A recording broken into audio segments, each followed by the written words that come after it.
What's up, guys and gals? Darkdally here. Today I want to test 3 more mods and review them for you.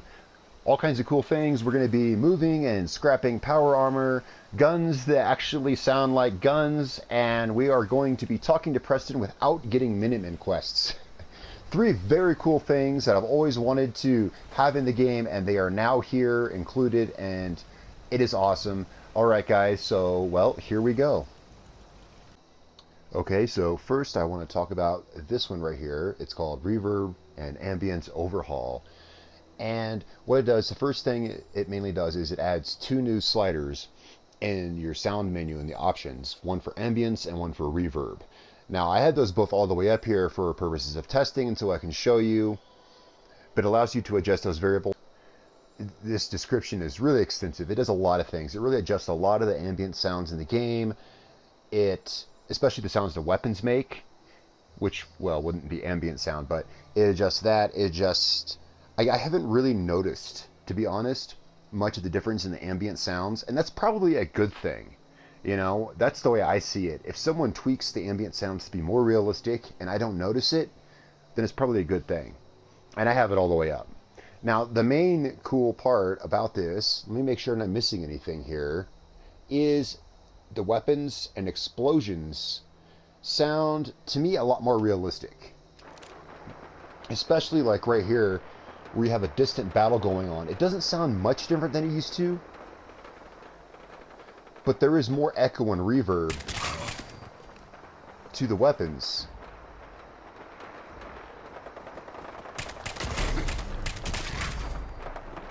Now, suppressed weapons sound the same.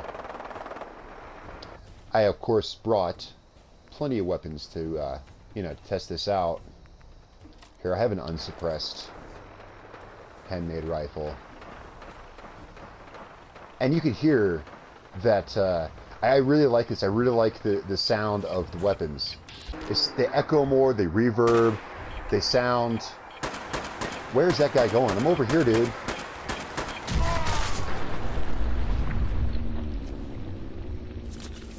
And so that's what a mini nuke sounds like. And slow time, because one of my armored pieces slows time.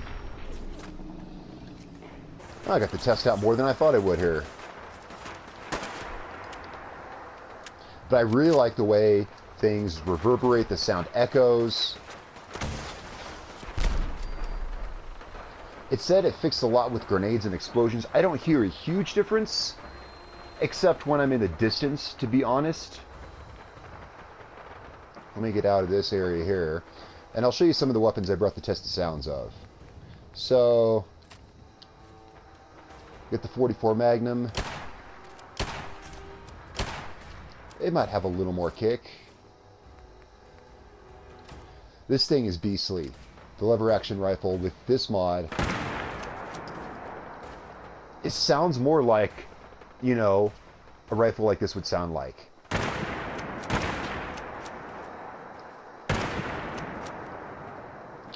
And I really dig it.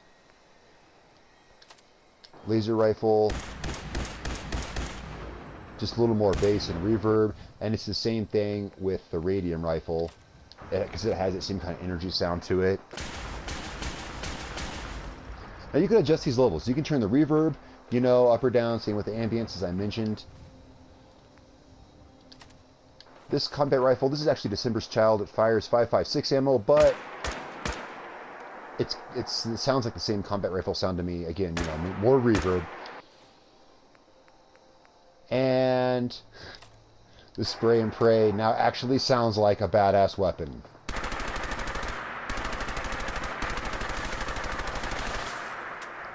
So I'm really digging this. I feel a lot more immersed when I'm in combat. I really do. Is that all I brought to test? Unless you think the Thirst Sapper sounds different. Yes, that's all I brought to test. And grenades. I said the grenades were different. Let's see. I still don't think that they can... I've always been unimpressed by grenades in games because... Let's see what it sounds like.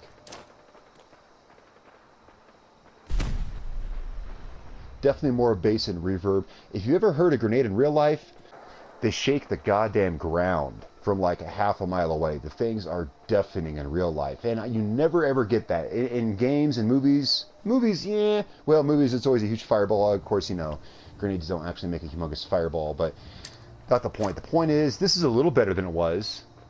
I guess it's better without going over the top and being ridiculous, and so I can appreciate that. So we'll leave that there. The grenades sound better.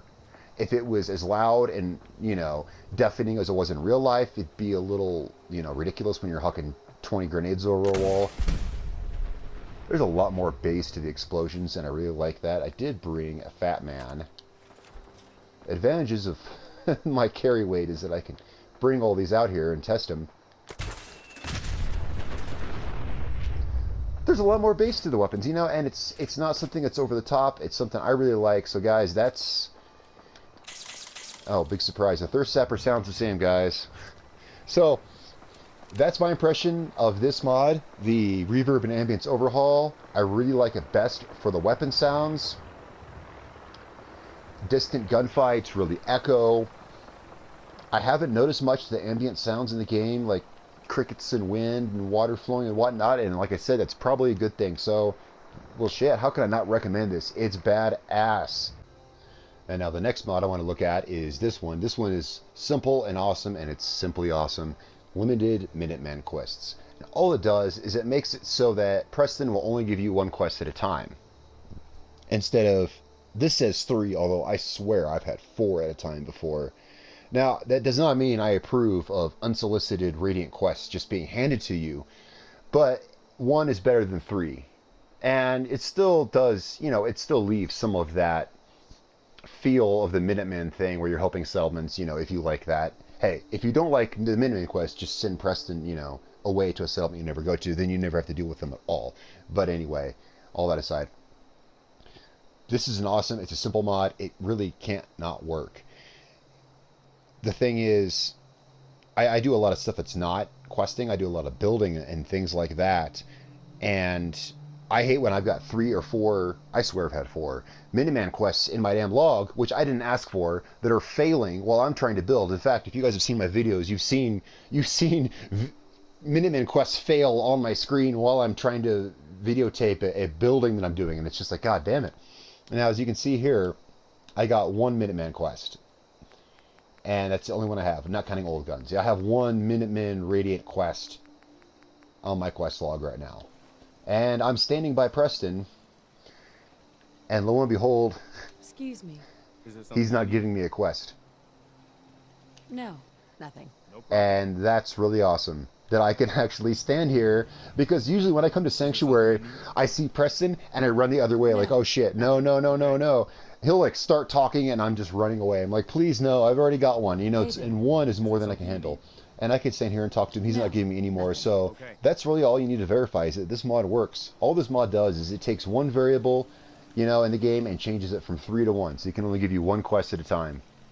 So I definitely, again, awesome mod. Small. It's not going to affect anything else. You don't need to start a new game to do it. Although this character did have no Minutemen quest in her log when I enabled the mod. If you have 3 in your quest log when you enable it, you might have to do those, get those out of the way first. But she had none. I talked to Preston, he gave me 1, and then that was it. Now the last mod I want to look at is this one right here, Power Armor, Frame Crafting, and more. And by more, it does a lot more. First, it allows you to create the smaller Power Armor stations, like you see in Good Neighbor at the weapons store there. They look a little more high-tech. I think they do, and they're cool. Allows you to create fusion cores. Of course, there are perk requirements to do so. You know, I'm only going to be interested in mods that maintain game balance to some degree. You can move power armor frames in the settlement menu. Of course, I'm going to show you all this stuff. You could scrap power armor frames and build power armor frames from the pieces you scrapped out of them, which is awesome. It can allow you to take a stolen power armor frame, take it apart, and then rebuild it with another power armor frame piece. And, you know, effectively removing the stolen status, which I'm sure has annoyed all of us. It annoys the crap out of me. And it adds something interesting here, what it does is the Adam Cat's paint job that you can buy from Rowdy at the Adam Cat's garage, it changes it to a custom pack. And basically what that does is it unlocks like all the paint jobs. It costs more. I tested it out on my character with 11 charisma. It cost me 12,000 caps, so it's definitely more expensive because I think with that high charisma, the Adam Cat's paint job only costs like 6 grand. So it makes it a lot more expensive, but it unlocks all of the paint jobs, including some that I've never seen in the game. I would show you, but it's really pointless. I have gone through all of them. I've tested all of them out. You can do the Quantum paint job. You can do the Vim, the Nuka-Cola. And while I'm on that, the Nuka-Cola and the Quantum XO1 paint jobs you can do. And they do have the legendary effect that they come with that they have in Nuka World. So that said, if you want to work for that and earn it, and not just pay the 12,000 caps, you still can. Or you can pay a bunch of money and get it. It also unlocks, and these are the ones I've never seen before, a bunch of Brotherhood of Steel paint jobs. Now, in the game, as far as I know, there's only the Knight, the Paladin, and the Sentinel. This gives you a Knight Captain, Knight Sergeant, Officer, and Elder paint jobs. And the only real difference, I actually thought about showing you all of them, but that would take too much time because the only real difference between those is the insignia on the arm and some slight coloring of the armor. And I can tell you the difference. The officer is basically the same as the paladin, except it's just all charcoal gray colored. It's got the red lining like the paladin, but it's like essentially just all charcoal gray. There's no insignia. There's no Brotherhood of Steel emblem on the chest. It's like, tactical stealth, I guess. And then there's the elder, the Knight Sergeant, Knight Captain. They simply have different insignias on the sleeve, which is kind of cool. Now, this is the coolest option period of this mod, and that's that you can pick up suits of power armor and move them. I love that. No more when you got to shuffle power armor around and you're getting in, out, in, out, in, out. Yeah, you don't have to do that anymore. Now, I just noticed it's not letting me pick up this set. It might just be a... Now that's interesting, because I've tested this. I don't know why it's not letting me move that. That could be some kind of bug, which I just noticed. I did not plan for that, because I've tested this. I've moved XO1, I've moved T60. Is it because this is T51? Well, regardless of whatever's happening there, yes, you can pick up power armor, you can move it, you can get in it. You can pick up a set of power armor, and I've tested this too. You can move it over to the workstation and then work on it. It's the same with the display cases. You can move a set over to a display case and then click the display case and it will pop in place. I can take this power armor and I can scrap it for 1 frame piece. Now, this is something I haven't tested, so we're going to test this right here, right now. If I scrap this, what happens to the armor? Frame piece and 2 wood. Okay, so it looks like it might have actually destroyed that armor. Let's find out. Let's find out real quick. Yeah, so don't scrap power armor that has armor on it because it's not in the list in my workshop. So there's that. Don't do that. Okay, so now I have 2 frame pieces. With those 2 frame pieces, because I scrapped 2 frames, I can build... Oh, look at that. I don't have the perks required. Okay. Fail. But you see, with those 2 frame pieces, I can build a new frame if I had a rank in blacksmith plus the rank in science.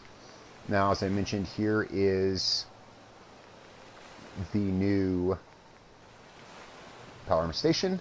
One of these, and it requires the same perks as the old one to build. So that's kind of cool. If you dig that look, I definitely do. I like that. I'll be using that in some of my settlements. You can craft fusion cores at the chemistry station, and the utility section here, it adds fusion core right there along with the cutting fluid that was already there. And it requires a rank 2 in chemist and a rank 2 in science, some small amount of materials, and you can now make fusion cores. Kind of cool. Not a huge deal. I've never had a problem running out of fusion cores except for on survival mode. So I guess this could definitely be something handy on survival mode, but that is this feature of the mod. So the new paint jobs are cool. Again, if you buy the pack from Adam Katz, it's going to unlock all the factions, you know, Institute included, which I like because I never do the Institute, and so I've never had the Institute paint job because it's the only one that you can't get just by joining the faction. You actually have to, you know, irreversibly join the Institute in order to get their paint job. So I've never had it because I always side with the Brotherhood of Steel for whatever reason. Anywho, so all the faction paint jobs, you know, and then all of the soda ones and Brotherhood of Steel ones, which I've never even seen in the game. Very cool stuff. So I like this mod a lot. If for nothing else, if for moving power armor around, you know, that is really cool. And this is something that should probably be looked into. I'm not sure why I can't move this, because it's clearly a functional power armor.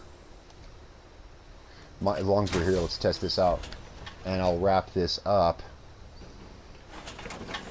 All three of these mods that I'm testing today, I am running in conjunction with the 3 mods that I tested and reviewed yesterday. So I have not seen any conflicts or interferences of any kind. The only bugs I've seen besides this, well, I mentioned yesterday with the UCO mod. If you haven't seen that video, go ahead and check it out. Yeah, something about this armor won't let me pick it up. I'm not sure if it's because it's T51. That said, this is not a set with a Vim paint job. This is the T51 with the Vim paint job you get from the Vim Pop Factory, unaltered, unchanged. You know, if that helps anyone watching this who wants to troubleshoot, this is the unaltered set from the factory. So there's that. Alright guys, so tell me what you think in the comments of my review on the mods today. If there's other mods you want to see reviewed, by all means let me know. I try to stick to ones that are fairly lightweight, wouldn't interfere with other things, and conserve, you know, the balance of gameplay. I'm sorry. I try to stick to those kinds of things. So let me know what you think, what you want to see. Like the video if you like what you see. Of course, subscribe because I do all kinds of videos. In fact, I generally do building videos. If you guys want to see what I have on my channel, by all means check it out. Guys, my name is Darkdally. I will catch you guys next time.